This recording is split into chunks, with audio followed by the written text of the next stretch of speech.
everybody? Gutter Bird here. It's Tuesday again, so that means... Your storage place. Talk. That's jive talk for marijuana. Nudity on slick paper.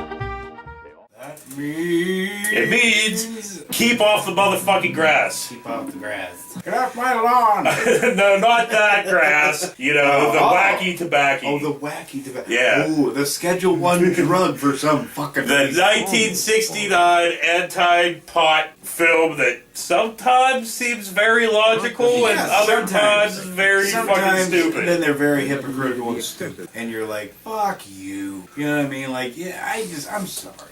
This fucking whole thing, let's just end the bullshit already. You know what I mean? Oh, like, we need more studies. Fuck you. You do not. What do you need to know? I'm almost a 20-year study. I ain't fucking gone insane or killed nobody. Yeah, you know what I mean? I don't prematurely ejaculate. Sometimes I do that. Yeah, I you know what I mean? Like, look, I'm sorry, but like at one point, douche muffin narrator says something like, people who drink, you know, they want to work hard and then come home and relax and shit. Marijuana people, they're just lazy fucks. I'm like, fuck you! We'll get into that. That's the very, very, very end.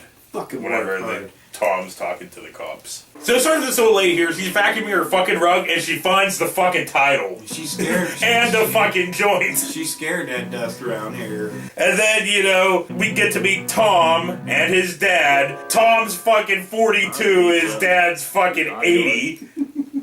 I don't think his dad was 80, but he was close. And, you know, they talk about pot and alcohol and cigarettes and all that stuff. So here's some of this. Mom smokes like a chimney. And you have a drink every day and smoke too. It's not the same. Why not? It's easy for you to stand there with a cigarette in one hand and a drink in another and tell us not to blow pot. Have you really considered all the consequences? There's not a shred of evidence that marijuana is any worse than nicotine or alcohol. You can get cancer. Your liver can rot away. The son jabs at him. He's like, what about you, Dad? Yeah. Sitting there smoking this pretty thick-ass cigarette, too. What the fuck? You know, I thought that was the joint at first. I was like, Dad's smoking a joint in front of the kid, you know? But he's like, yeah, I understand that, you know, it's that we drink and smoke, but you guys blowing pot to blow your pot. mind. They said that a couple of times. A couple? All the They time. said all the time. Okay, blowing pot. I'm like, excuse me, I don't blow pot, okay? That sounds fucking weird. Like, you know, I was just blowing pot. Oh. You know, I smoke it, I don't blow it. I'm not going to blow anything for Or it nothing. even makes you even think kind of like, you know, doing coke. You know, it's like, I snorted the pot. Yeah, I blew it. Yeah, I blew some coke. No, it was a pot. Some pot. Nobody blows pot. They might. I don't know. Somebody out there, maybe, you know, we said, I blow pot. But anyway, let's hear some of the effects of blowing pot. Studies concerning marijuana's possibly harmful effects have been made, although they're not yet conclusive. But some facts are known. Some effects have been established. There are apparently few physical manifestations, a reddening of the eyes, lowered body temperature, and a certain inability to coordinate movement. But there are other effects, psychological effects. The marijuana user generally experiences an uncontrollable feeling of hilarity, quite without reason. He exhibits a marked carelessness. His senses and time perception are distorted. He becomes confused, and he displays irresponsibility and poor judgment. And prolonged use may result in a loss of ambitious respect, the induced couldn't-care-less attitude. Oh, uncontrollable laughter, ejaculation, and crazy. Well, that's more of the reefer madness. That's more the reefer madness. This is, like I said, at times, semi-logical. I love that Dad was sitting there plaguing Tom's mind all the way through this. You know what I mean? Just kept fucking going in. Well, Tom had his dad and the cop in his mind throughout this fucking Get out of film. my head, Dad. But anyway, now they talk about like the pros and cons of smoking pot. Here's this. But grass is not a dangerous drug like heroin. You don't become an addict. May not be physically addictive, but it is habituating. You can come to What it really does is expand your mind. Makes you see things more clearly. Makes you more creative. Really, it does. All the painters and writers, they all say so. Yeah, maybe they do. Anyway, Tom, it is illegal. Every time you blow a marijuana cigarette, you take a chance on blowing your future. Oh, come on, Pop. All my friends smoke pot. They're not criminals. Only because they haven't been caught yet. Pros, you feel great. Cons? You might eat too much. It's not even really a con. You know, that's not really a con. I can't really think of a con right now. So then Tom's dad shows him Life magazines, you know, the media, they're always right. Oh, yeah. Always. Here. Tom's father believes in his son, and he challenges him, find out the actual facts about smoking grass, the pros and cons, fair and square. Don't hear only what you want to hear. And then if Tom is still honestly convinced there's no harm in doing it, nothing further will be said. Tom agrees. He's only smoked pot occasionally for a few weeks. He's really new to the scene. Well, here, you can start with this. Oh, Pop, come on. Establishment propaganda. Read it anyway. Wait a minute. They're not always right, but we need them. Oh, I'm not saying we don't. I don't want people to get the wrong idea and think we're going with a dumb fuck Trump. Oh, well, yeah, that's what we're doing. The media's the enemy of the people. You're fucking stupid. The enemy's right there with a hairpiece, you morons, with an orange face and you can't see. Anyway. Sorry. So Tom, go out, Tom. Go see the fucking pros and cons for yourself. Go out there and blow pot all day. So Tom and his friends, you know, to see the pros and cons of pot, you know, his friend is a pothead. So first off, okay, then if this was me and you, and your dad was like, go blow pot, you'd be like, cool. So we'd go on a burn run and shit, and be like, hey, we're blowing pot. Well, they go to a garden pot party here. At a garden pot party held by one of Mac's friends. Smoking grass is a private affair and doesn't harm anybody, he's told. It's a groovy way of relaxing, opening your senses. Tom is most interested in what he sees. These people, most of them college students, are bright and well-adjusted, very sure of themselves and their ability to handle anything. Obviously, they are all able to blow pot occasionally without ill effects. Well, almost all of them. I need $2,000 for the garden pot party. And there's, you know, hippies everywhere, and, you know, they're all hanging around blowing pot. And pregnant by a poet. A jerk. And Tom starts seeing the cons of pot, and his dad starts invading his fucking mind. And all the grainy black and whiteness of this fucking thing. The whole thing's not black and white, obviously. This film is scratched to shit and death. You know what I mean? Something was just like, Yeah, dude. I mean, honestly, looking at this and everything else, I was like, yes, it's from 1969, but it looks like somebody could have filmed it last week and just made put it. all them scratches in. And, like, you know, they got the cars and, you know, put bad fucking beards on people and everything else. Right. But so Tom and his friend, they leave, you know, so they're speeding down the road all high on pot. Oh, high on pot, because you know when you're blowing. I'm red hot, Johnny. Oh, you're red hot. Carol. Yeah. So, yeah, the You fucking want to cruise go at the a 90. Bullshit. They almost get into a fucking wreck, and then it takes Tom like 5 minutes to respond here.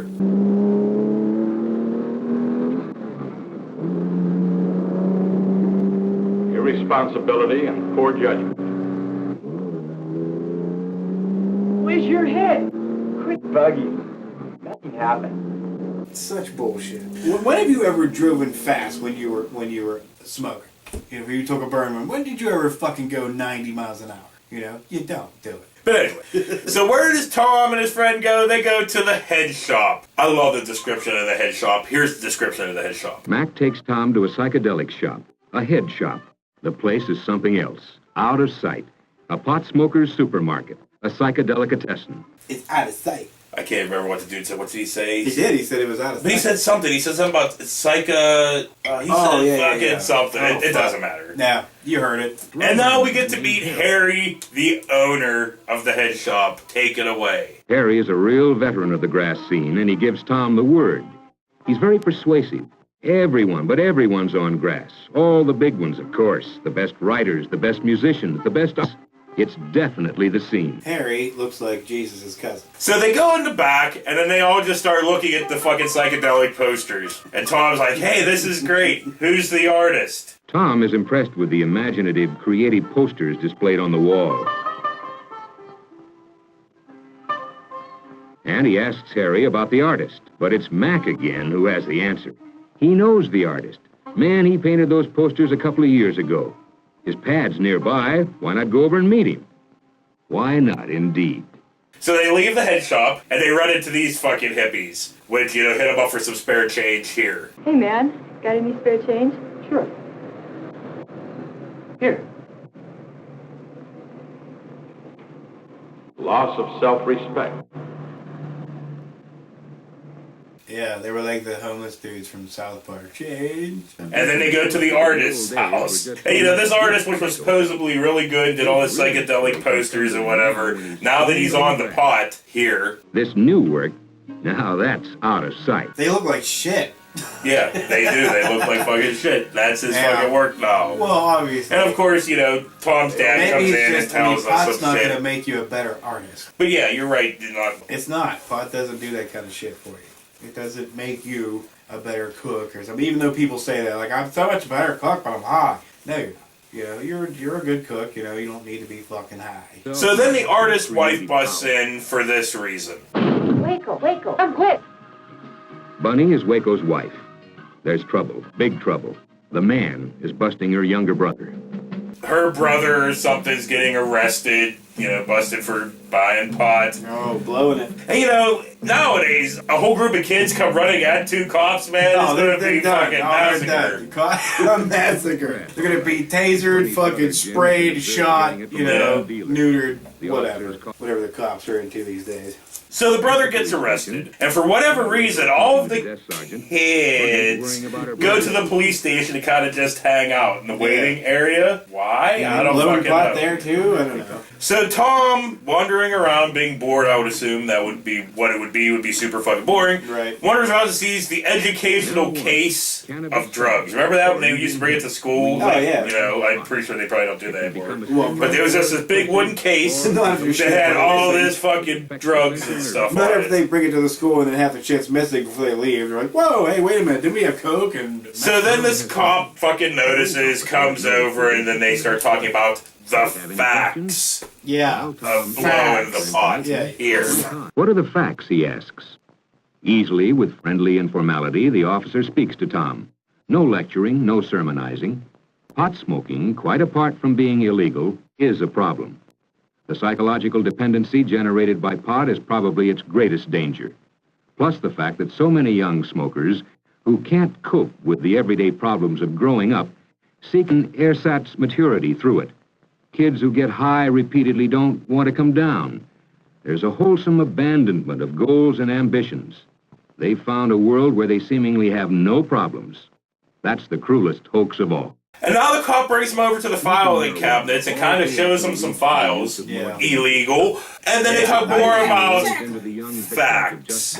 Every day. Users tend to stick with other users and addicts who can easily get them on harder stuff. Every user is a potential dealer. Some 95% of all heroin addicts started with pot.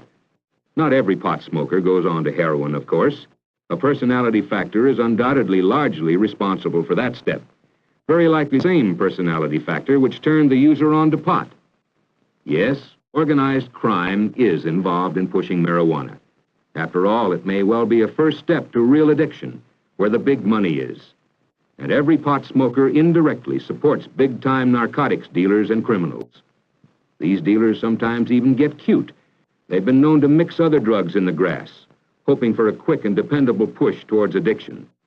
Not to mention all the other junk and impurities mixed in with the average cut of marijuana. And now they compare alcohol and pot. Maybe there is a similarity between the social drinker and the pot smoker. Yet it's not quite the same. The daily drink may not be the best thing in the world, but a man who takes a drink after his day is done has worked. He has achieved, he has coped, and he wants to relax. Not so the teenage user. He deliberately seeks to tune out, cop out. He uses his grass as a mental crutch because he fears to stand on his own. He may never learn to cope with the inevitable everyday problems of living. He may well become one of the left-behind generation. With all kinds of still pictures for That's whatever an fucking age-old reason. stupid thing. Yeah.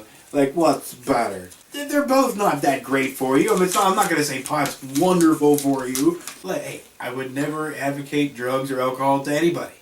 But they work for me. Of course, I don't for the drinks. Are you gonna, like, you know, give credit to where you fucking stole that from? Or? Well, Hunter, obviously. I just figured people would know that. Hunter S. Thompson. I'm not saying that's my quote. Yeah, not everybody knows that. Well, no, but, you know, educated people. So, anyway, now we hear narrator talk about how it's illegal all over the world, blah, blah, fucking blah. And legalizing the use of marijuana is not the answer. Of the over 130 member nations of the World Health Organization, not one is for such a step. One nation did try it, with such dire results to its societal welfare within a few years that the permissive stand was diametrically reversed. And today the death penalty is imposed for mere possession. So now it transitions to Tom and his friend at another party, and everybody's just hanging around blowing the pot. They're blowing the pot, man. They're being so calm. And Tom just sits there quiet and stares at them, blowing the pot. The whole forever. time you're thinking, Tom's gonna snap and kill them all, you know? Like, Tom's dad was in his head, you know? But his dad does come in. Like the dog at Son of Sam, you know? They're all a disgrace, son. And then, Kill them all. But Tom just leaves, and he's walking down the street and gets fucking mugged. He gets mugged. Here.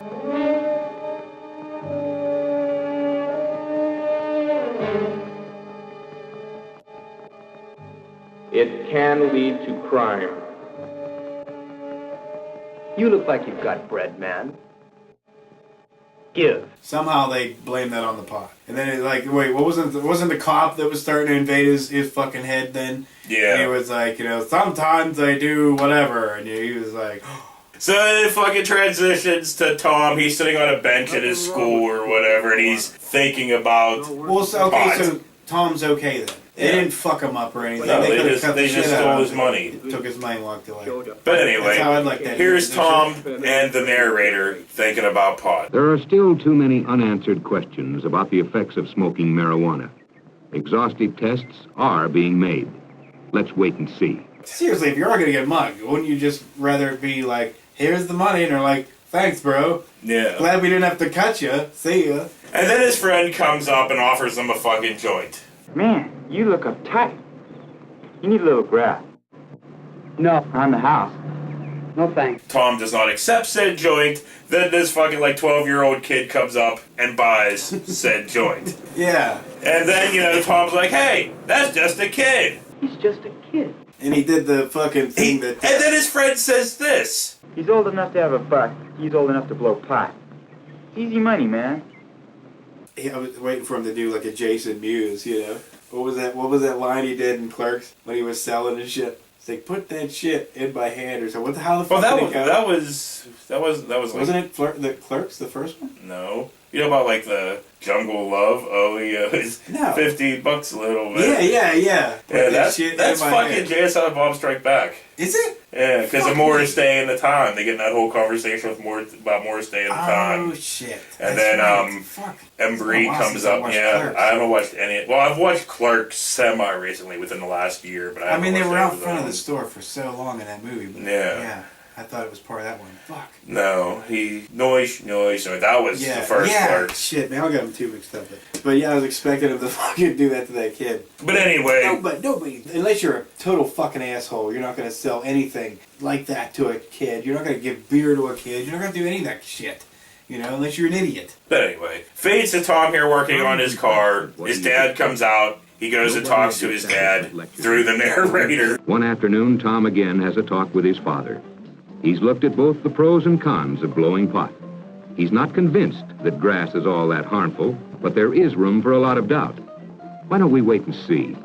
There's a lot of testing to be done before we'll know all the facts. We've already got our hang-ups with smoking and drinking. We know the consequences we face doing it.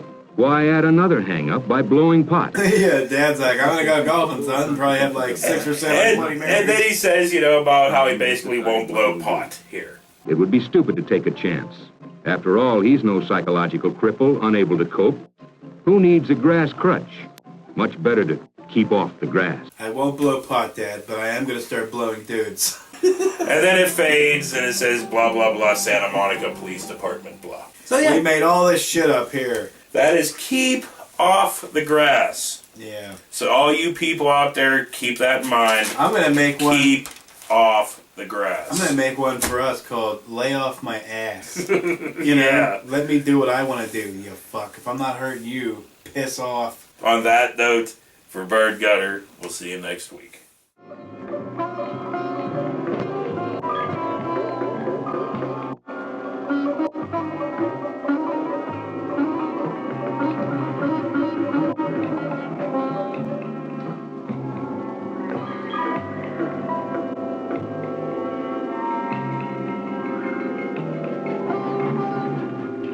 And whatever reason this miserable fuck's picture comes up. He needs some pot. Yeah. Some people do, man. Like Congress. You rather look down on my generation for getting hung up on smoking and drinking, knowing it's bad for us. You think we're stupid. Maybe you're right. But does that make your generation so all-fired smart for getting hung up on grass? You can be harmed by that, too. Or do you have double standards when it comes to our smoking and drinking and your blowing pot? Pot isn't bad for you. Oh, isn't it? How do you know?